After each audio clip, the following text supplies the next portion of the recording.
This is the Bama Podcast with Marty Solomon. I'm his co-host, Brent Billings. Today, I'm with Josh Bossé to hear about his spiritual practices and how they have evolved throughout his journey with God. Yes, absolutely. But before we dive into this beautiful rest-filled session 7, let's pretend it's the evening of 6, and because I need to talk about something that is distinctly work-related, which is that I have a new job.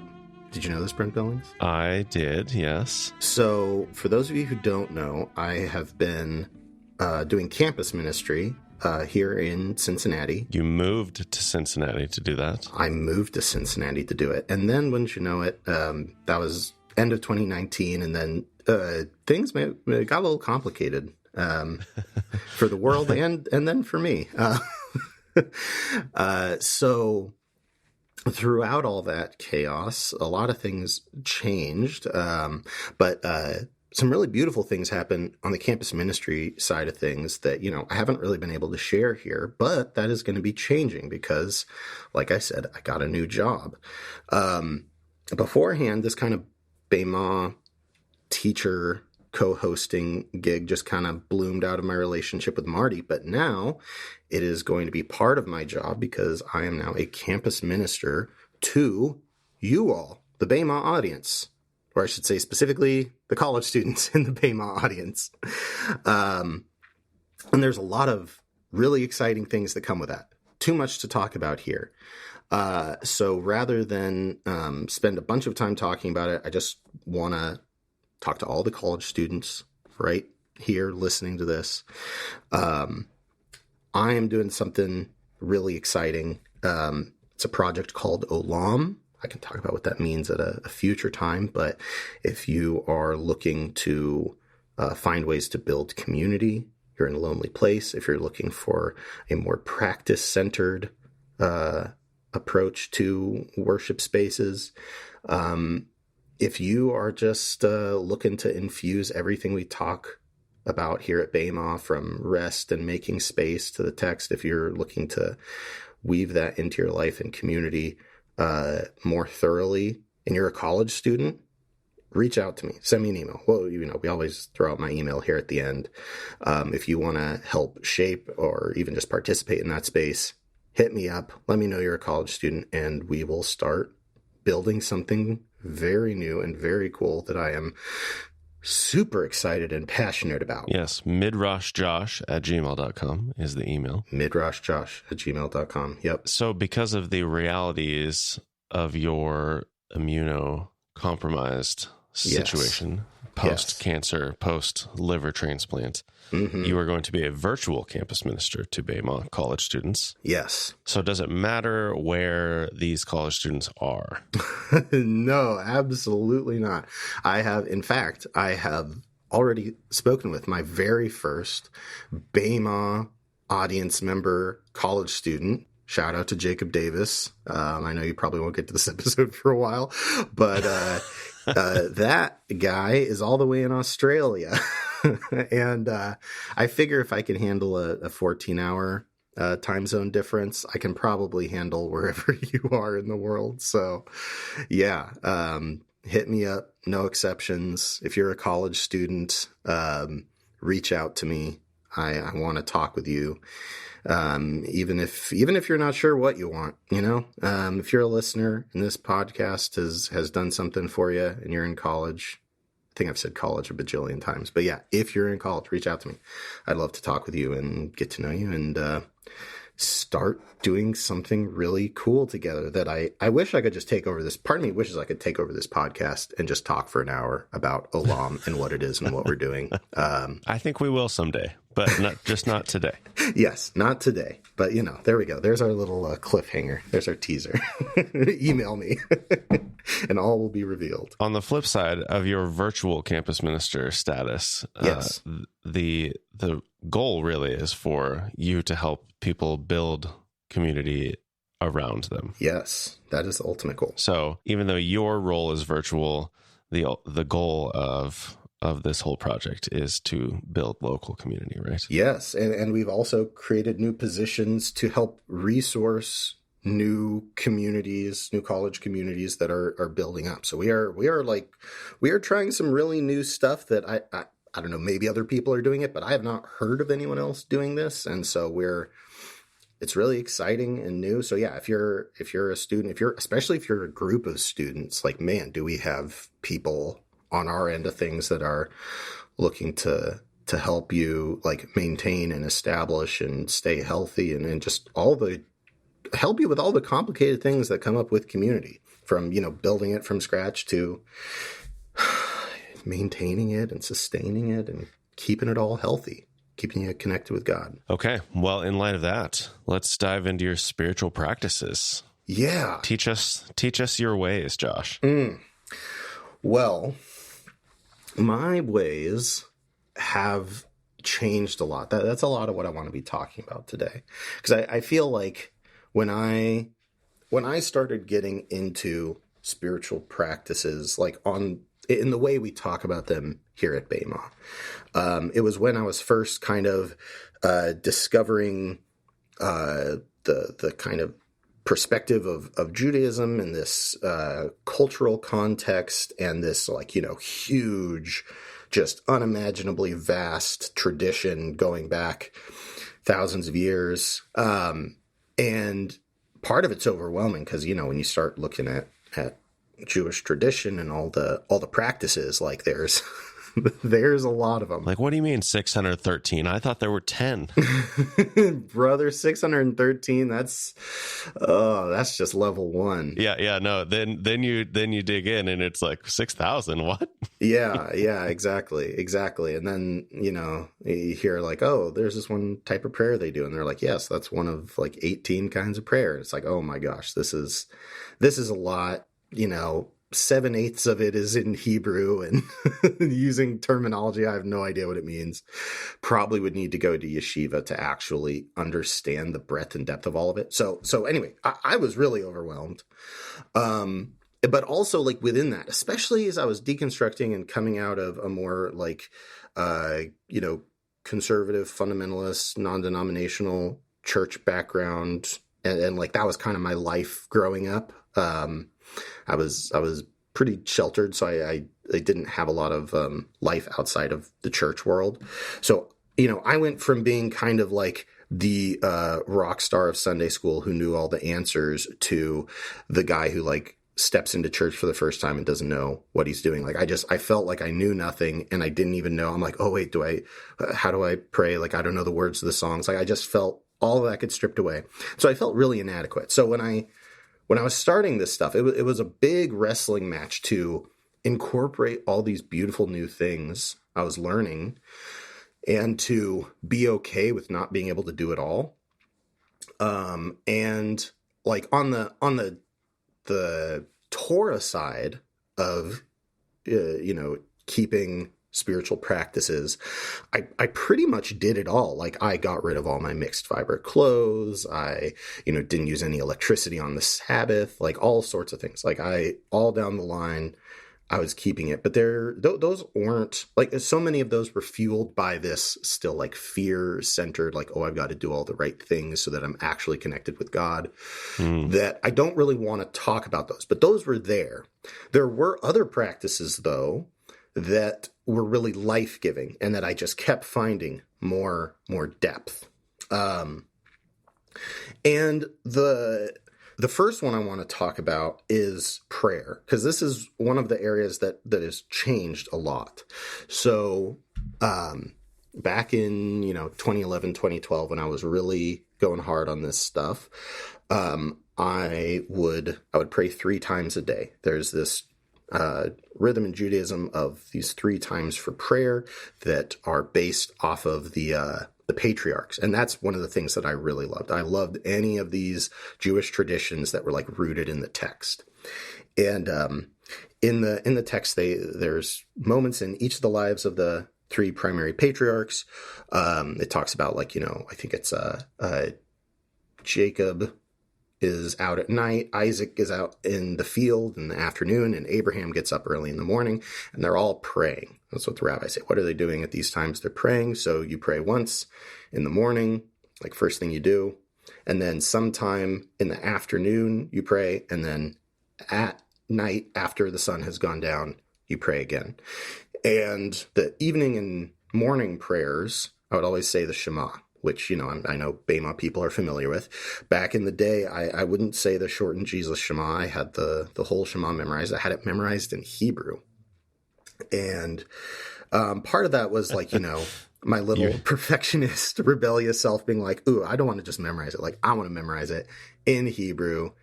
But it was honestly a really, really beautiful practice, because having it memorized in Hebrew, like, I wasn't that fluent in Hebrew. So as I was saying it, like, I could just recite all the syllables. But one of the things they talk about a lot in Jewish forms of prayer is that each word is supposed to be intentional, which was, a big surprise to me after hearing how Christianity said Judaism worked. But well, I'll leave that for another another time where I'm yelling about something. So I was really feeling this need of like, okay, I'm not just saying it in Hebrew because like that's the best way to do it. Like, I'm also, as I'm hearing these words in Hebrew, going through this like effort of translating it in my head and being like, oh, right, this is what that word means. And so that would really draw out the length of my prayers, because sometimes I would like catch myself like, oh, I was just saying a string of Hebrew words because I know they're the next words in the sequence, but I wasn't thinking about what they meant.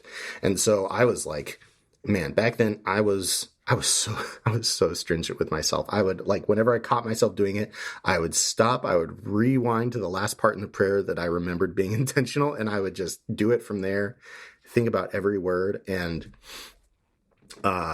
I definitely am not, don't hear me saying you got to memorize this stuff in Hebrew, but the amount of attention that it forced me to pay to that text, to those words, it wouldn't happen every morning and evening, but having that rhythm twice a day, these words I was so familiar with in two languages, there were just always new things being spoken out of it, like, oh, what does it really mean? Like, why my gates and the door of my house? Like, what's important about the arm and the forehead? Like, just all these images that repeat throughout that prayer over time, just like water eroding stone, like new shapes would emerge, new meanings would emerge. And it was really, really beautiful. When you started this prayer, did you know any Hebrew at all? Or was this like your foray into learning Hebrew? I knew some Hebrew. I went to a small Christian school, and we did biblical languages, which meant Greek. But the very last semester, senior year, we had finished all our Greek. So they said, well, you guys have a choice of what language you want to do. We can teach you Sanskrit or we can teach you Hebrew. And luckily my class all voted for Hebrew. So we got half a semester of Hebrew. Luckily, Hebrew is not as, at least for me, not as tough as Greek. Greek is a ton of memorization. You got 28 declensions for each noun and verb conjugations up there. So yeah, in my limited experience with each, I've found Hebrew to be much more approachable. Yeah, it's a lot more fluid. It's a lot more intuitive. So half a year, one semester of it really did me good. And then, after I kind of stumbled into more Jewish resources, it was pretty easy, especially with Blue Letter and stuff like that. Especially the Art Scroll, Chumash, the Torah with the special interlinear. It's the Schottenstein edition, best interlinear out there in my opinion for the Torah if you're looking to learn Hebrew. But yeah, I had tools, and especially since I was just focused on Torah. Like, Torah itself has a lot more limited vocabulary than all of Tanakh. So it really like both sunk the text in, but also because that text was wedded with prayer and this rhythm, there was just this powerful relationship really that was forming between me and this text.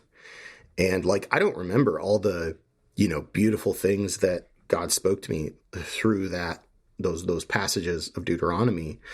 But I know for a fact that if I, like right now, if I pulled up those verses, I could talk through it and I would find things. And part of that is because like, oh, I know that street in Torah. I know it really well. And so when I walk down it, I see things. I'll probably see new things. I'll probably remember things that I haven't thought about in years, And there is just something really beautiful about devoting yourself to just one small piece of text. And, not just to memorize it and then move on, even though I'm not trying to naysay any spiritual practices, but there is something really fruitful about just committing to one and giving it every day, giving it every day of your life. That is, man, that produces some fruit. Yeah. As maybe a contrast to what other people have talked about, or will talk about in the next episode. But yeah, like different approaches for people. Yeah. Like that's the whole reason we're doing this, is because there's not one right way to do it. Mm-hmm.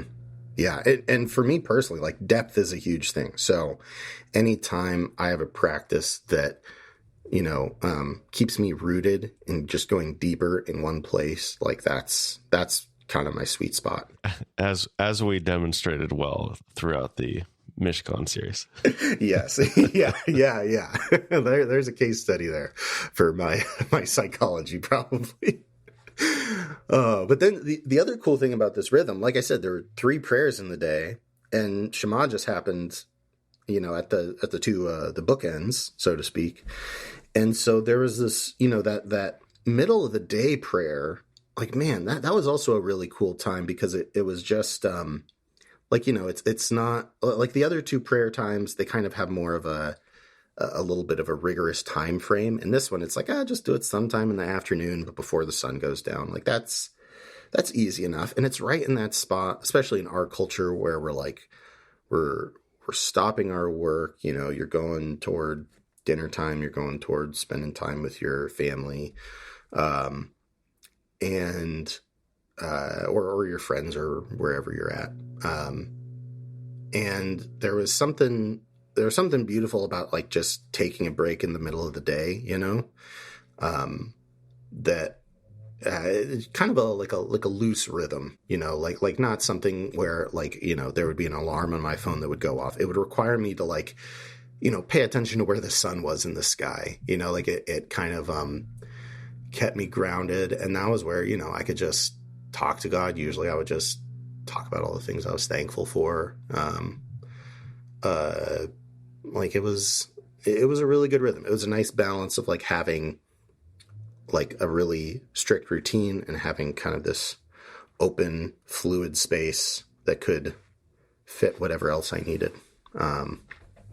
And that was super fruitful for me. So did you ever have times where you actually forgot, you weren't paying attention, or you got caught up doing something and you realized, it's getting dark. I missed it. Yes. Oh yes. All the time. And honestly, that's one of the other beautiful parts of this.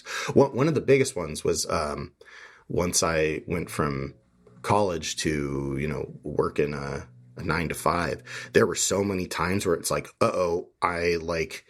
I slept in. I've got 15 minutes to like throw on clothes, eat, and be halfway to work, and I've got to say Shema. And some days, what that meant was I said it, I blurted it out. I wasn't able to be intentional. Some days, like I was like, nope, I'm just gonna do my thing, and if I'm 5 minutes late, like that's okay.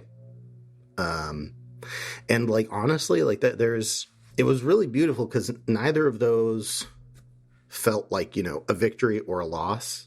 It was a very, like, I don't think I was aware of it, but it was a very spirit-led thing. And it kind of, forced me to like, not just accept grace in that moment, but like to accept grace joyfully. Like, I feel like, especially I'll speak for myself.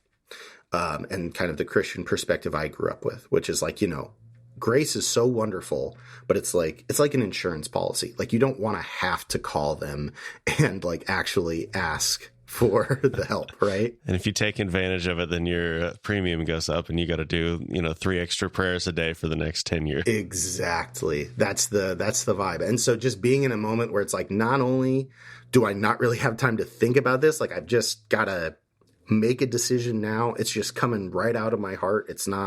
I'm not thinking about it. I'm not beating around the bush. I'm not being too self-aware about it. And just like being able to look back and like, hey, you know what? Like, I wish I had more time to spend doing that, but I'm glad I said it. Like, I'm glad I at least kept that rhythm. Or even just, because the other thing I would do along with this is I would be wrapping tefillin, which was another process I really liked. And I Is that how you say that word? Yeah. Oh my goodness. How have you been saying? I don't want to say. That's okay. Honestly, as I've been listening back to old episodes, I honestly tune out all the mispronunciations because it's, who cares? Who cares? I think I probably more closely pronounced it to a certain non-stick coating. Oh, that's wonderful.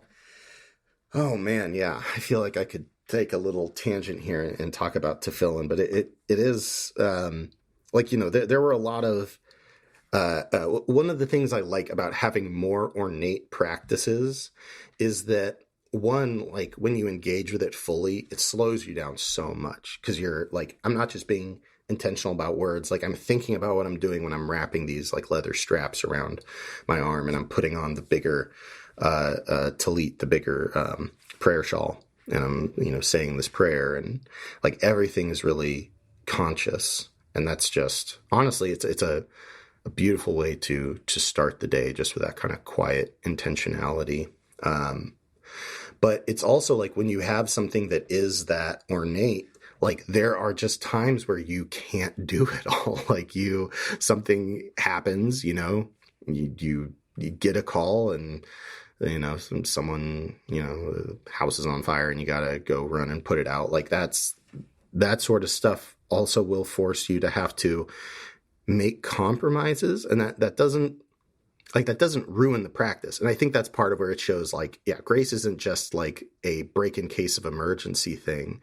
It's like, I don't know. It's like, it's the fact that like, God as our parent is like, big and strong and has thick skin and like it can our relationship with God can take some hits. Like it's not fragile. Like I think that's the what grace in this process really teaches you is like grace is tough. Grace isn't some fragile little thing that like once you break it, it just comes back together and is like, oh man, you broke it again. It's like it's a big tough thing that can absorb all the things that get messed up, like not just intentional stuff, but just like, regular life stuff of like, oh man, it just slipped my mind. Look, like what you said earlier. Oh shoot, the sun's already down. I missed my afternoon prayer time. Man, that sucks. Like it sucks. I mean, it sucks the way like, my wife was out of town recently and I missed a call from her and I didn't see it until like 8 hours after she called me. And I'm like, oh man, I wasn't doing anything. I just didn't see my phone. That's a bummer. But I know she's not mad at me. But I do feel the loss of like, oh, I didn't get to connect with her when I wanted to. That's kind of a bummer. Yeah. That's part of like what having more complex rituals does for me is it will kind of force me into those moments where I have to stay tethered to God's grace. And it creates a kind of flexibility where it's like, oh, you know what? Like this stuff isn't necessary, but it just adds richness. It just adds richness and slows me down more. And, I'll talk about this as we go on, but it's something that like right now where I'm at spiritually, like I don't say the Shema every morning anymore. Like that's not a practice that I'm currently doing. And, I'll get into a little bit more like how my practice has changed and why. A lot of it is rooted in what I talked about earlier, where a lot of this stuff came from a place of feeling like I need this or I'm not really connected with God. But that, there's a season for everything.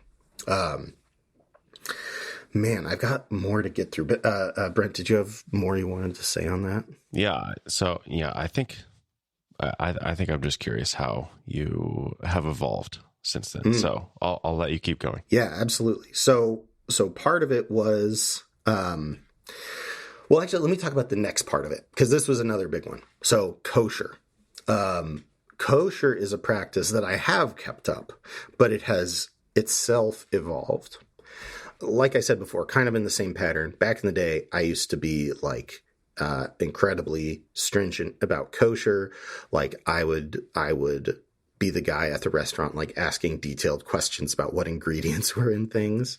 And and it really wasn't until I got introduced to Bema and was really challenged with the tension between loving my neighbor and kosher and like, Paul's, hospitality heuristic and honestly, just like being more compassionate, and thinking about like, not just, am I doing the right thing to God in heaven? Like like this kind of abstracted, contextless way of approaching these moments, but looking at it from a more, like Christ-centered and other-centered way. So like now, like, my wife keeps kosher with me. That was a big conversation. My wife is, Chinese. And so like a lot of her traditional foods are not kosher by a long shot.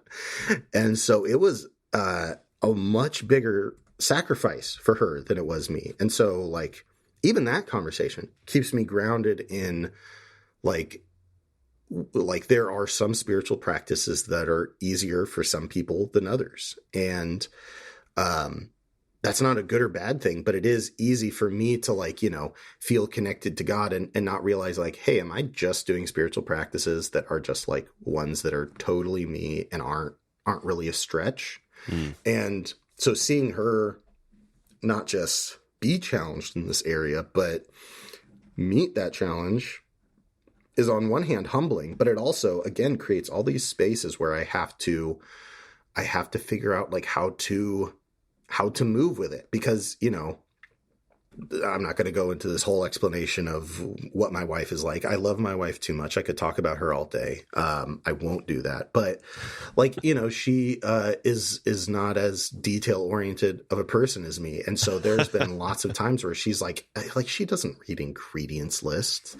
That's what I would do. I would go through the store and like aisle by aisle, I'd pick something up, read the ingredients list, be like, okay, is there any pork extract? Like, I can't tell you how many times my wife's like, oh, I bought chicken sausages. And then it's like, oh, it's in a pork casing. Mm-hmm. And being able to be like, hey, you know what? Like, we're not going to buy this brand in the future, but we're going to eat it.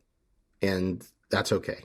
Like we're not eating, like we're eating pork, but we're not eating pork. We didn't buy this to break kosher. Like we can have some grace here. You know what I mean? And like the same thing with restaurants. Like, hey, if what's listed on the menu doesn't have anything not kosher on it, or if we eat a fish that sounds like it's a kosher kind of fish, but it isn't, like we're not gonna stress about those things, because the priorities were given by Jesus, to like especially the importance of sharing food together, like by keeping kosher, and then by having that step of like, oh, I need to break kosher to preserve this more important thing, keeps me more rooted in the more important thing. Mm-hmm. In the fact that like, oh, right, I'm not just here to fill my stomach or to eat yummy food.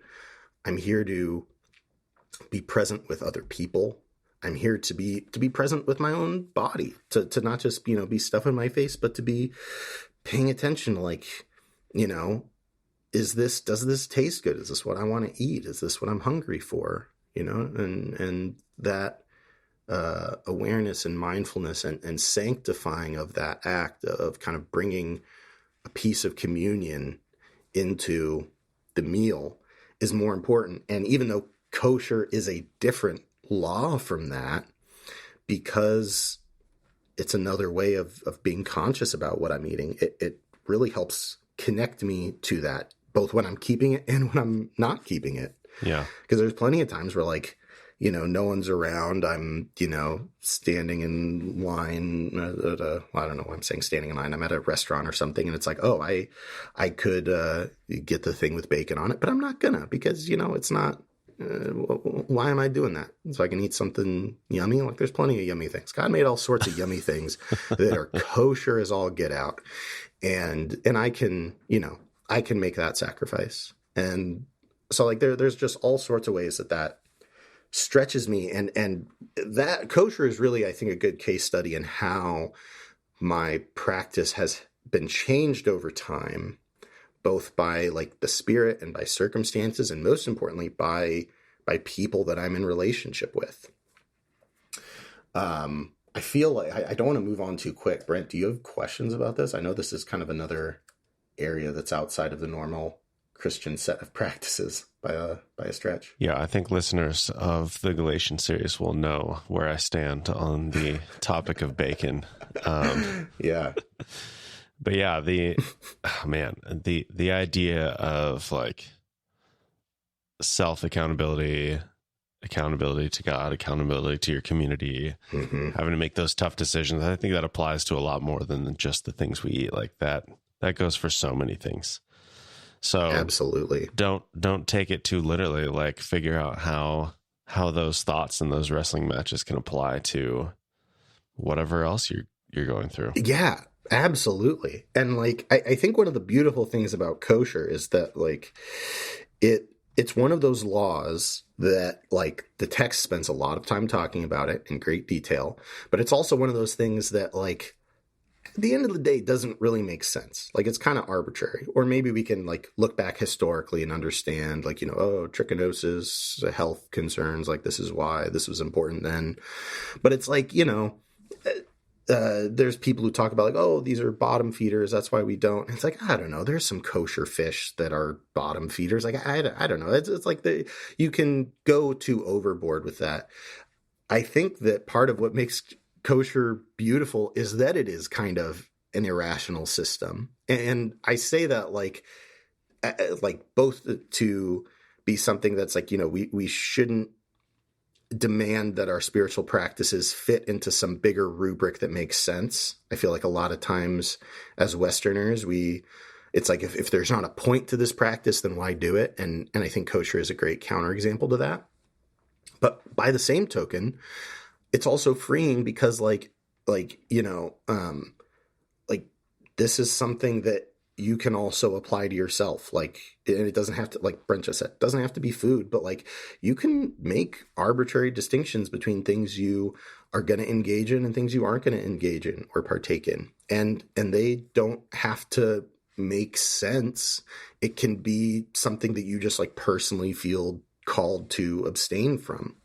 Like, that is a beautiful way to express our faith. And like I said before, I love ones that are rooted in the text, but that doesn't mean you have to be limited to that. Like, if you're led by the Spirit, like, follow that thing, and definitely take lessons from how the text approaches this stuff, but also feel that freedom of like, not all this stuff makes sense. And sometimes this stuff makes sense on not a practical level. Just for a little sidetrack, maybe, I'll frame this as more of a Haggah thing. The rabbis say that the whole law about not mixing fibers is because it's a reminder of Cain and Abel. And I'm going to leave it at that. But there could be practices that don't make sense on a practical level, but are symbolic or are ways of like training our spiritual muscles to do things that are hard or teach us things that don't come naturally. And it's really always just about like, how does this help you incarnate God, right? Like, that's the whole thing. That's Jesus. How do we incarnate God? Would you say it's important to have a mix of spiritual practices that are perhaps more natural for you versus ones that are more of a challenge and you have to really work at? Absolutely. And I think too, it's season dependent. Like, okay, when I was going through, like my cancer thing, I was I was not doing any challenging practices. Like I couldn't. And I guess what was challenging for me was learning like to be okay with being like literally just fully taken care of by someone else. Yeah. But like I think the thing that I want to stress is that this is like Jesus tells us what the Spirit is like. It's like the wind. You don't know where it came from. You don't know where it's going. You can feel it when it's there. And that kind of, being committed to where God is right now in the present, that to me is important. Because there's like, as I talk about these old practices I do, I'm like, oh, I miss doing so many of these. And some of them, like, I feel like, hey, maybe the Holy Spirit's convicting me to start, re-engaging with this kind of prayer. But also, like, I'll be getting into this soon, but like, that's a big part of like the space that was made by not doing those practices has opened up space for new practices, and those have borne fruit. And like, the God, like in Psalm 1, right? God brings forth the fruit in its season. Like, I don't know. The Spirit has a lot of types of fruit. I feel like, actually, I've never thought about that before. Usually, like a tree creates one kind of fruit, but the Spirit creates like 13 different kinds of fruit? Yeah.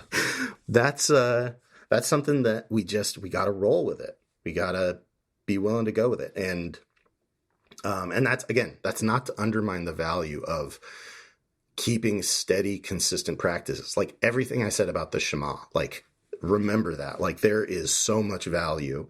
And if the Spirit gives you a practice that you're going to be doing for the next 40 years, like, praise God. That is so cool. I'm looking forward to that. Like, where I'm at in my life, I want some stability. I want some routine. But again, like, don't be doing that if it's just because that's what makes you comfortable. Like, if that's what the Spirit is putting in you, stay committed to that. Mm-hmm. But, also, we're also given this freedom, and we should be as willing to use that as with grace. Like, it's there. Just to save the emails in the comments, the fruit of the Spirit passage includes 9 fruits. There we go. Interesting. I got to pull up my Greek if I want to dig into that, I guess. Oh, well. I had no idea that you studied Greek at any point. Oh, yeah, dude. Years. Which is crazy for me to think about, considering how long I've known you. But I don't think I've ever heard you talk about anything with Greek. Yeah, that's not by accident. I don't think I remember very much of it because I don't enjoy Greek, so I don't use it, so I don't remember most of it. But yeah, that was a big part of my life for a while. Who knows? Maybe God will bring it back around and make me eat my words. But Brent, I want to keep moving on because the best is yet to come, to be honest. And I know we've been talking for a while, and I don't want to keep setting records. So let's move on to talk about my favorite spiritual practice of all, the one that I've kept for over a decade now and will never stop practicing, and that is Shabbat. Oh my goodness. Perhaps no surprise. I hope so. I hope people have picked up on that. I love Shabbat, and I won't talk too much about this because I'm gonna dive into Shabbat more in the future, like on a more practical level. And we talk about Shabbat a lot, so I'm not gonna dive into the nitty gritty. I do want to talk about how I changed, and It's kind of followed the same pattern as the Shema stuff and the kosher stuff. Like I mentioned before, I used to keep a very strict Shabbat. I would make all my food on Friday night. Like literal sunrise, sunset, or well, I guess not sunrise, but sunset times on Friday and Saturday. Yep. I would log on to Chabad.org. Shifting with the seasons. Yep. I would look at the specific times. On Chabad's website, they list the specific times for sun up and sundown, and they leave a little wiggle room, and I would keep those super stringently. I wouldn't touch a light switch. I like taped all the little plungers on the fridge. Like, when you open the fridge and the light just automatically comes on, I would like tape over it so it wouldn't come on when I opened the fridge. Oh, wow. Yeah, just like all down the line, everything, I put things the way I wanted it, and just kept that the whole Shabbat. Basically during Shabbat, like during that time, because of all the restrictions and the fact that, I was still at home with my parents at that time, and they live like, they don't live in the sticks, but they live far enough outside the city that they have the like neighbors that are like half a mile down the road from them. Yeah, no, I've been to that house, and I would say it's out there. Yeah, exactly. Driving wise, it's pretty close to town, but yeah, by walking, you're pretty much out in the wild. And just the feeling of where you are when you're out there, you don't feel like you're in a city at all. Oh yeah, absolutely. Yeah, the house is like it's on the side of this ridge, and there's a field across where like you see elk come through all the time. Beautiful. So I would take a lot of walks. I would I would eat good food, drink good drinks. I would read my Torah. I would sleep. Like that's literally all that I would do. I mean, man, back then I still had a flip phone. I hung on to my flip phone for a while. But like, yeah, I wasn't using my phone. I wasn't using the computer. I would even like limit what I was reading. Cause like I wanted to really preserve the nature of that day. And that was really important for me in that time period. Cause this was before I met Marty. This was like when I was in the desert and like, I've seen this stuff. I've read it in the Hebrew. I'm hearing these rabbis talk about stuff. A lot of this is legit, but I don't know if I'm crazy or not. Like, I don't know what to do with all this. And, that was a, genuinely a lifesaver. Like that was such a lifeline between me and God. And especially when I started, working full time, that was, that's continued to be a huge thing. But man, yeah, God really used my relationship with my wife to teach me some things. Cause as you mentioned earlier, Brent, when your Shabbat is literally tied to the movements of the sun, it changes over the year. And, when my wife and I were dating, she was at the University of Idaho, which is about an hour and a half away from where I was living. So, to hang out with her, Friday after work, I would get in my car, I would drive straight down to see her, and then we would hang out for the weekend, and then I would drive back up Sunday after church, and I would do work and, do that cycle every week. And what happened was as we got into the summer months, that started, or I'm sorry, not the summer months. Summer months were easy. It was the winter months when sundown happens a lot earlier. About 4:00. About 4:00. And I got off work at 3:30.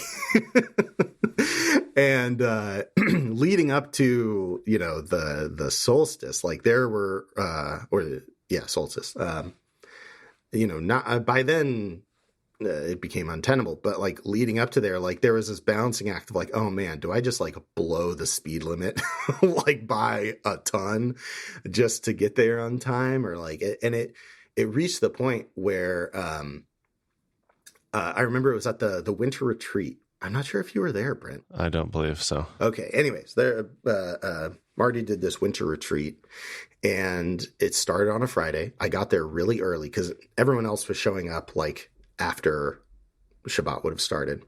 So I got there early.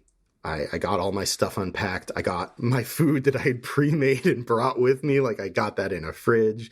I brought all of my luggage inside, because one of the things with Shabbat is that you don't carry burdens between domains, is how the rabbis will say it. So basically, you can move stuff around in your house, but like you don't bring the trash bag out, right? Yeah. Like stuff in your pockets, that's fine. You bring your Torah out, that's probably fine too. But it also, there's a lot of technical laws with that. I won't get into it, but I had to bring my luggage inside because I was like, all right, well, I'm not allowed to carry this from like the main building to the other cabins on the other side of the retreat center. And we get there, eventually people start coming. It's after sundown.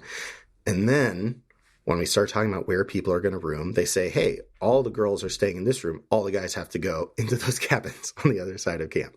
And so suddenly I was like, oh man, but all my stuff's in here. Like I have to break Sabbath if I want to bring all my clothes and all my stuff to my cabin. And it was this moment where like between this like tension that had been building of like, how do I actually spend time with my girlfriend without like endangering myself and others, but still keep the Sabbath. And now like, how do I like it really just brought it to a point of like, literally the question Jesus talks about is being in community and loving people more important than keeping the Sabbath. And it wasn't until that moment that it like became crystallized. I'm like, oh, this is what I'm wrestling with. Like, is community more important?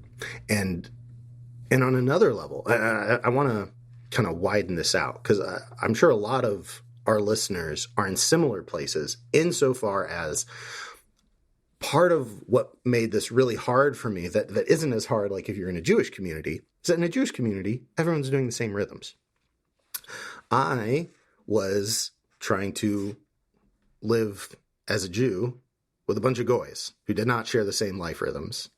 And that created this tension of like, well, you know, you'd like to think that you can do both, that you can live in that community, but still maintain your rhythms. And the fact is, it's like, it's not impossible, but there are, again, moments of just pure contradiction where you just have to answer, what is more important? Loving other people, living life alongside them, being in community, or keeping this practice. And, you know, Jesus gives a pretty clear answer to that. And so it was at that point that I'm like, okay, I have to change how I approach Sabbath. And what's kind of beautiful is now, like, you know, like I said, in the future, I'll talk a lot about this a lot more in depth, but like our Sabbath has really grown and changed. Like we've really extended our Sabbath. Like we keep our Sabbath for longer because we aren't paying attention to the sun. But because of that, we love Sabbath so much that we start it earlier and end it later. So we end up having more time in Sabbath. And we've also become like a big part of our practice is like what we think about and what we talk about. Like we're really careful not to talk about, you know, making plans for the future or answering texts or like any of we don't talk about politics. We don't talk about stuff that's like dark or depressing. Like we've been able to cultivate that sense of like what Shabbat is really about. And it's not like that was necessarily missing beforehand with the way I kept Sabbath previously, but it was a way of integrating the spirit of Sabbath in a way that like I could actually incarnate. Because, like, I mean, that's the struggle, right? We can have big dreams about how we practice our spirituality, but a lot of times reality only gives us so much to work with. And that's the space that we incarnate. We don't incarnate some abstract idea of what we would like to do. We incarnate what we can. And sometimes that means, like with the Shema, like me getting up late and saying, like, oh, do I go to work late or do I get to work on time and skip like a fully intentional Shema? There's not a concrete right and wrong answer. And all this being said, I want to pivot to talking about like all of my modern practices. I've been, like I mentioned before, I've been in kind of a chaotic place for the past couple of years. And that has really changed what my spiritual practices look like. Like I said, Shabbat has grown a lot more flexible. It has become like the healing space that we need, that just, it meets whatever our needs are. Some days that meant I'm too tired from the chemo to do anything but like watch YouTube and lay on the bed. That was my Shabbat some days. And like now I would say, hey, that's kind of a crummy Shabbat. That's not actually making me feel connected to God. But at a certain place, when that was all I could do, being able to just, you know, vegetate in that way and, you know, not push myself beyond what I could actually do, there was a rest in that God's Spirit blessed. And that's where so much of this, I think, comes down to listening and not just making space for the Spirit. Like, I think that's one half of the practice, making space for the Spirit. And the other half is actually like being flexible enough to move with the Spirit, to try and be shaped like a sail. So like, if you're just a rock that's like set in this place and it's like, I'm going to stay here no matter what. I don't know. Maybe that's what God has for you. But, when the Spirit blows on that rock, it's not going to do a lot. Right. But the more sail shaped we get, the more the Spirit can actually push us. And so like now, instead of a like rigid prayer practice, which again, like I said, I'm thirsting for that where I'm at right now. Over the past season, that has looked like meditation, like just slowing down and stopping all the voices in my head, just paying attention to my breathing. And honestly, that was the big change for me. Like, because, I tried to meditate other times and it's hard. It's hard to stop thinking or doing or whatever. But having something to focus on and connecting that with breath.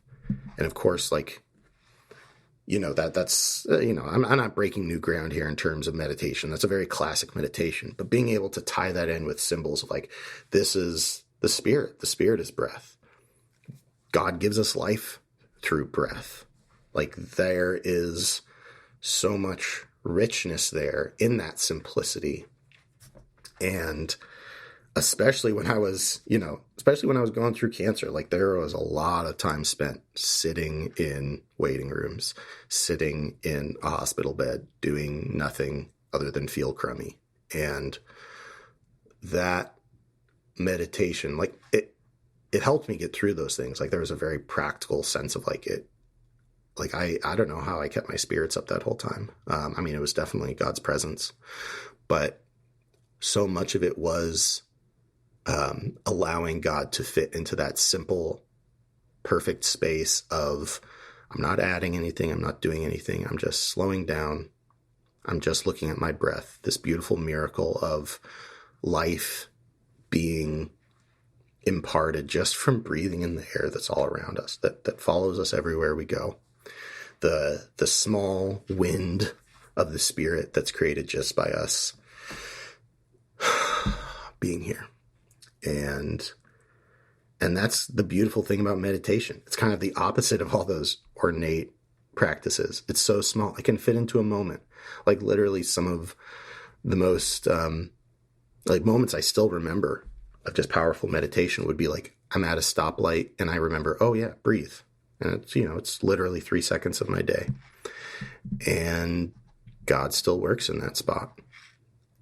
And there's like, that's been really, really powerful. And part of it is just that total minimalistic simplicity and just pure connection. And I don't know, I want to make space for you to talk about that, Brent. I have one more practice I want to talk about before we duck out of here, but I would just comment that level of awareness is a big challenge for me, especially more recently. Yeah. I don't even more recently. Like, I feel like I've thought about the idea of like being bored.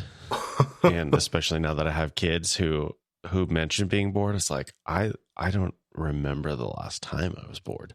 Yeah. Like our society and our culture just is like more and more and more filling every gap, every moment with something. And yes, like it's very difficult for me to step back and like be aware of those like brief moments. Absolutely. And I do it sometimes, but it's just, man, it's hard.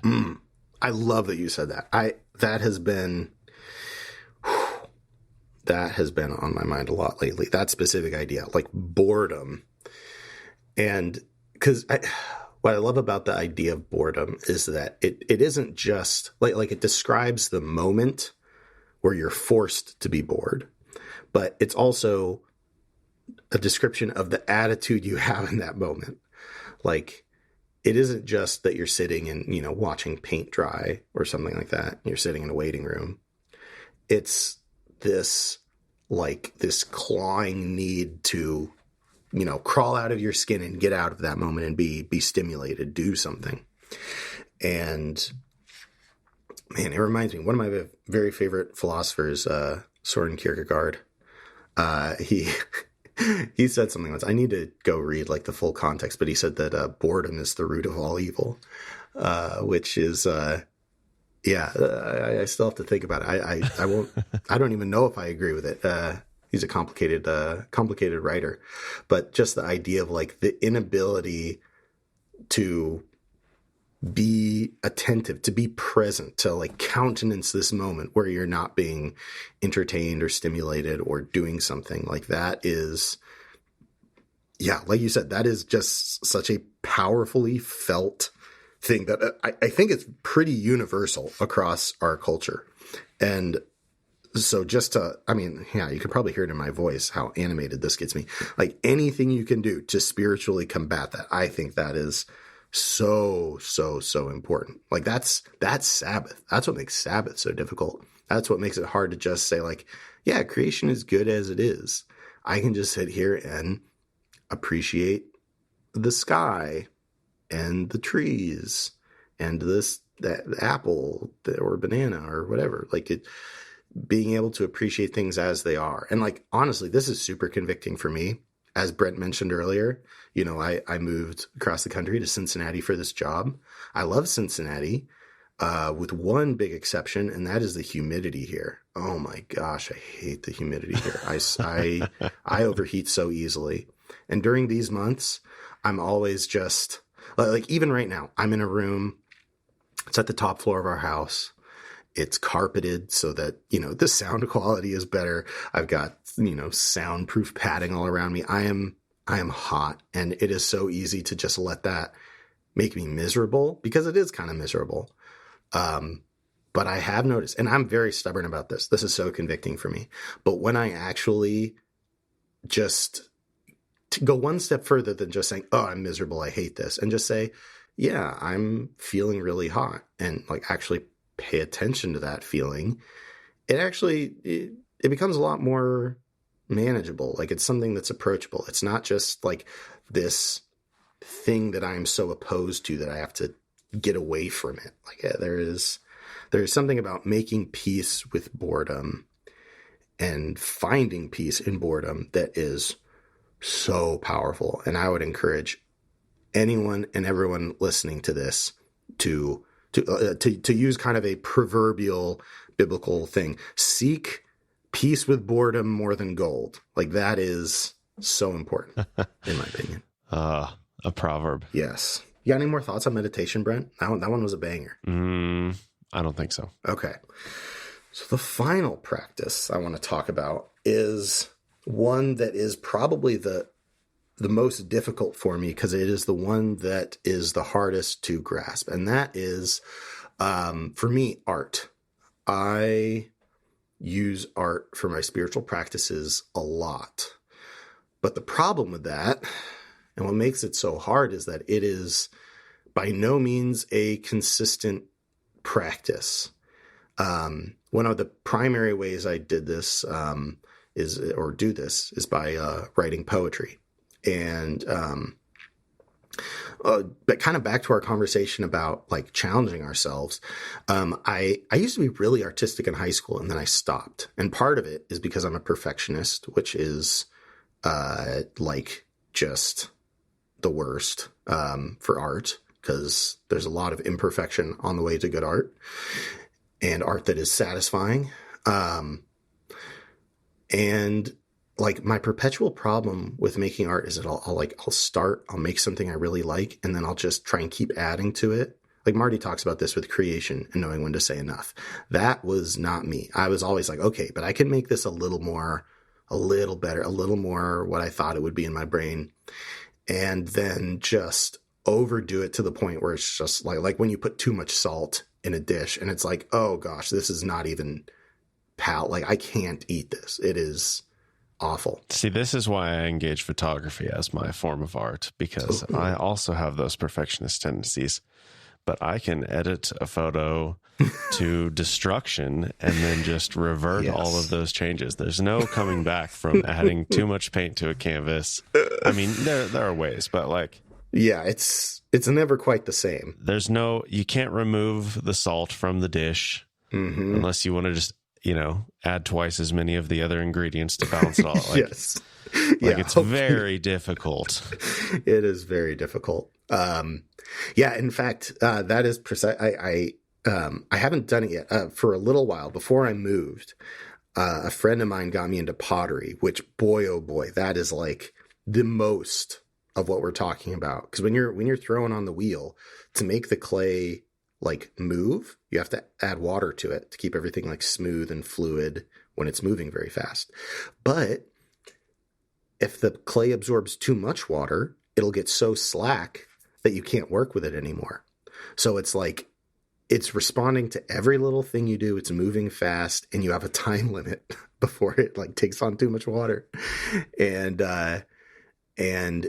it's like, it's growing and moving as you touch it. It's almost like a living thing. Like it's so like, you cannot be a perfectionist with throwing pottery. It's impossible. At least moment by moment.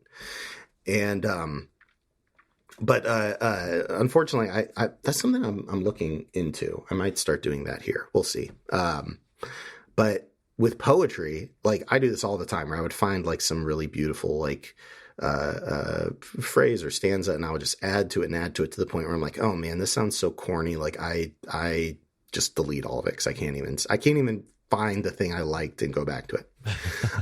And so what I started, I ended up falling in love with haiku, because the beautiful thing about haiku is that you get like, 8 words to say. Like you just pare everything down. You're just removing all the fat. And so it stopped me from, making all these flourishes. And it really like challenged me, because where like poetry would kind of become a way of like kind of carving a prayer, like from a moment, from an experience, like not just to pray what was on my mind, but to like take a moment where I felt something, itching the back of my head, some like moment of the spirit moving, or something that powerfully affected my heart, and really just hunt for like, what is the thing? Like, what is the core thing? Like I could describe all the other things in this scene, all the little details that make this pop for me. But haiku is just like, nope, get rid of all that. All of that is trash. Just boil it down to the thing, to the like 4 things that are in this like tension with each other. And the hard thing about this is that like, I don't always feel that creative impulse. And that has been, whether it's art, or whether it's poetry, or I also like doing, collage, kind of, because like with collage, like you don't make the art yourself, you're like cutting and pasting things. And so it's editing in a way, like you were talking about with photography, but it's also like, I don't get to have as much creative control. And, whether it's like, more traditional arts, like painting and stuff like that, like the beauty of it is like, you can't fake those moments. Like, I mean, there's, you can force yourself to do art. Like that's how good artists practice, but taking from myself, like, hey, this isn't about making good art in the sense that it is aesthetically pleasing to an audience or even to me, but like making art that is expressive and representative of a spiritual moment. Like that's something that you really just cannot fake. You can't force yourself to do it. And so, and this is what I want to end on, because I think this is part of the heart of spiritual practices that I hope I can impart to the audience, which is that when I have that moment where I'm like, I need to write this down. I need to, this has some poetry in it. Like I need to, or like, oh, this is something I want to get down on paper. There is something precious about those moments, because I know that they don't happen every day. They don't even happen every week or every month. Sometimes I'll have like really long dry spells where I'll sit down. Sometimes I'll think like, ooh, it's time to, like, I think I want to write poetry. And I sit down, I'm like, no, I got nothing. And when it does come, it's like, it's like finding Engedi in the desert. It's so precious. Mm-hmm. And more than anything else, that sense of preciousness is what gives life to spiritual practices. Like the way, and I think like that's why for me, Shabbat is the practice, especially just because of the moment we're in. Like everyone that emails us about this podcast, like the number one thing we hear about is rest and Sabbath. Like there is something so powerful about that. We feel how precious it is to have that rest. And for me, that's what makes Shabbat powerful. Even when we have those moments where it's like, oh, I got to make this compromise, or, oh, shoot, there have been so many times on Shabbat where I'll be studying Torah and my brain will be like, ooh, oh, wow, here's this detail. Oh, we could turn this into a podcast episode, blah, blah, blah. And then my brain just goes off and I'm thinking about things. And then I'll be like, oh, this is work. This is work. This is work. I'm turning this into work. Oh my goodness. And I, have to back out of that moment and recenter. And part of what helps me both A, like respect those boundaries, but B, accept that grace I was talking about, that sturdy grace that meets us in the moment and reminds us like, hey, you didn't break your connection with God. God's still there. You're still here. It's not gone forever. It's still right here. Like with Cain, right? You can just change right now and you'll be back on track. Easy as that.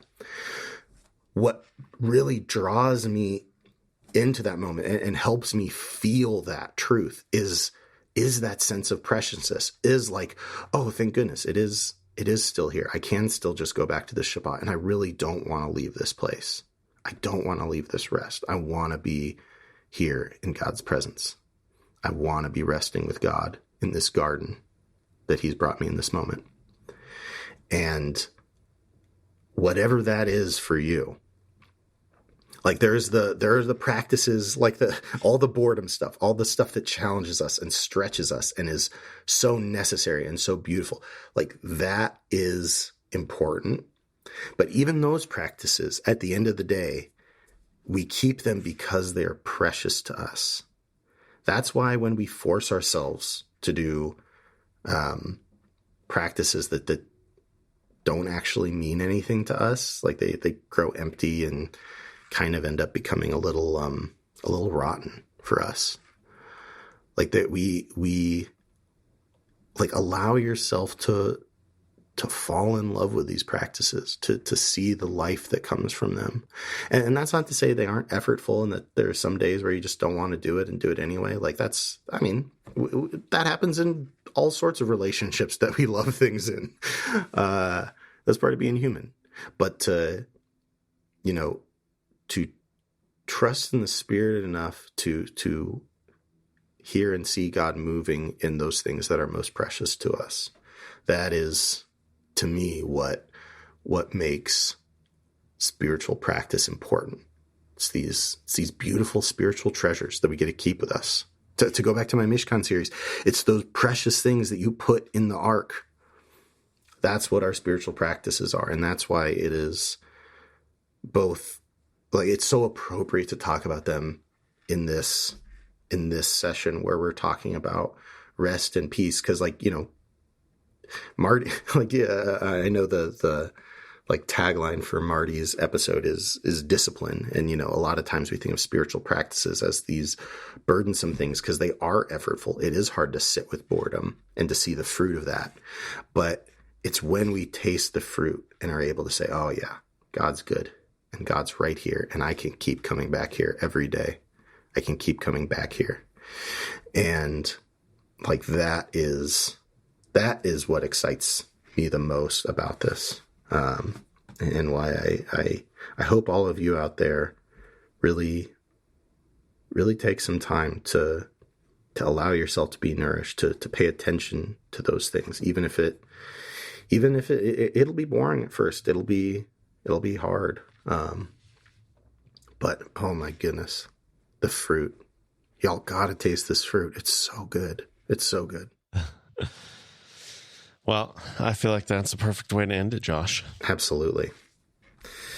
Thank you for sharing your story and your journey and being vulnerable in what you do and what you don't do and how that's changed over the years and whatever. I really appreciate it. I feel like I've learned a lot of things about you, Josh. So this is a good conversation for me too. So yeah, absolutely. We'll have, just to remind people, midroshjosh@gmail.com is your email address. Mm-hmm.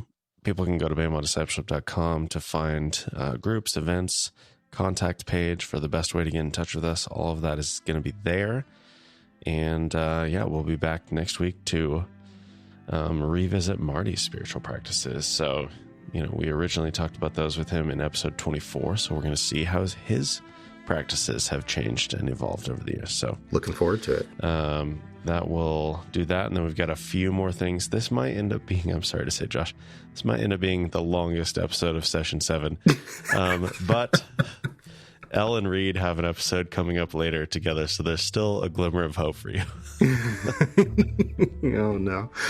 I'm going to get put in timeout. That'll do it for today. So thanks for joining us on the Baymont podcast. We'll talk to you again soon.